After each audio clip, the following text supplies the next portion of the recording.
Chair recognizes the gentleman from Arizona. Madam Speaker, approximately 68 years ago, in January of 1941, Sam Rayburn was elected Speaker of the House of Representatives. Just prior to his swearing in, he rose on the House floor and said the following: "You have elevated me to a position, I must confess, that has been one of the ambitions of my lifetime. The House of Representatives has been my life and my love for this more than a quarter of a century. I love its traditions, I love its precedents, I love its dignity, I glory in the power of the House of Representatives.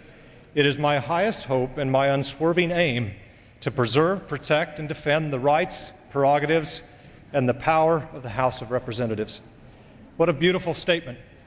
You can't help but hear and feel the words of love that Speaker Rayburn felt for this House. As Speaker, he considered himself a custodian of its traditions, its precedent, and as he put it, its dignity. You may ask why I'm telling this story, why I raise this point. It's because we're about to consider a bill that endorses and condones a practice that has placed a dark and ominous cloud over this institution. This practice, for lack of a better term, can be called circular fundraising. It involves the awarding of earmarks, which are essentially no-bid contracts, in close proximity to the receipt of campaign contributions from earmark recipients.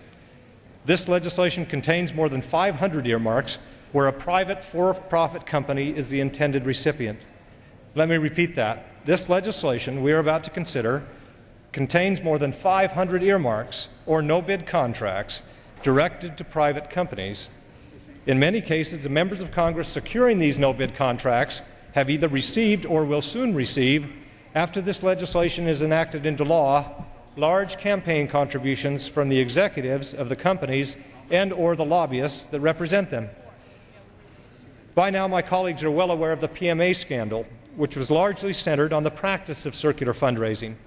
Since news broke in February 2008 of the FBI's raid on the PMA offices, press reports and editorials from coast to coast have raised questions about the action of that firm and the integrity of this body, sowing public distrust and tarnishing the dignity of the House.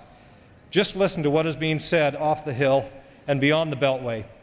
ABC's news site, The Blotter, noted that, quote, "PMA's operations, millions out to lawmakers, hundreds of millions back for clients, have made it, for many observers, the poster child for tacit pay-to-play politics in Washington."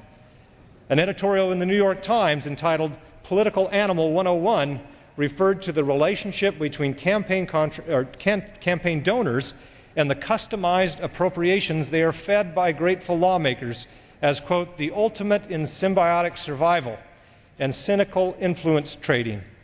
An article in the Kansas City Star noted that, quote, "the earmark game gets a little less baffling when taxpayers consider the, quote, campaign donors that grease political palms." The Columbus Dispatch summed it up when they noted, quote, "Congress has an abysmal public approval rating of just 26% as of early November, and the smell of quid pro quo certainly doesn't help." The embarrassing coverage isn't just limited to the domestic press. The Irish Times noted that, quote, "U.S. congressmen tread a fine line between legitimate political fundraising and influence peddling, between friendship with lobbyists and outright corruption." They go on, "Now a leaked confidential report prepared by the Committee on Ethics in July and detailed in yesterday's Washington Post has provided a rare glimpse into the cesspool of Capitol Hill politics." Madam Speaker, I have here an article, that article referred to, from the Washington Post dated October 30th of this year. It notes that 7 members who sit on the Appropriations Committee, the Subcommittee on Defense, are, quote, "under scrutiny by ethics investigators." The article notes that, quote, "together, the 7 legislators have personally steered more than $200 million in earmarks to clients of the PMA group in the past 2 years and received more than $6.2 million in campaign contributions from PMA and its clients in the past decade." According to the Wall Street Journal, members who sit on the Defense Subcommittee have, this year alone, quote, "received a total of $141,000 in campaign contributions from companies that receive earmarks from the lawmakers," unquote. So here we are today, Madam Speaker, with a backdrop of investigations into the practice of circular fundraising by the Justice Department and our own Ethics Committee. Yet we are poised to pass a defense appropriation bill that contains more than 500 no-bid contracts for private companies. In mid-July of 2010, we will see a quarterly report from the Office of Congressional Ethics that will shed light into their investigations. Thereafter, it's likely that our own Ethics Committee will have to provide additional notice of their actions related to the PMA scandal.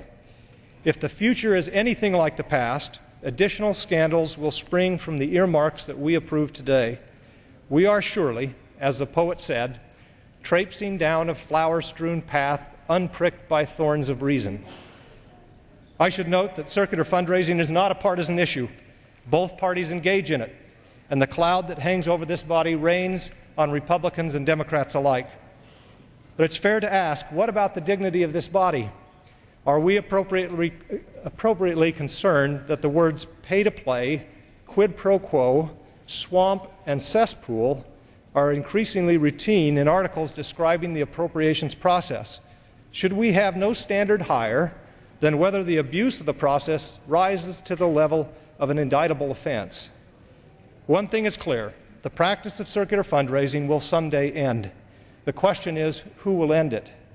Will it take us and our own initiative to clean our own house, or will we wait for the Justice Department to launch more investigations and take further action?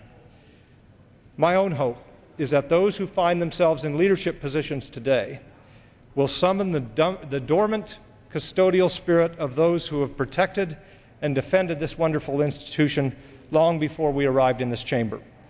We owe it to them to correct the process that led to this flawed piece of legislation before us. I reserve the balance of my time.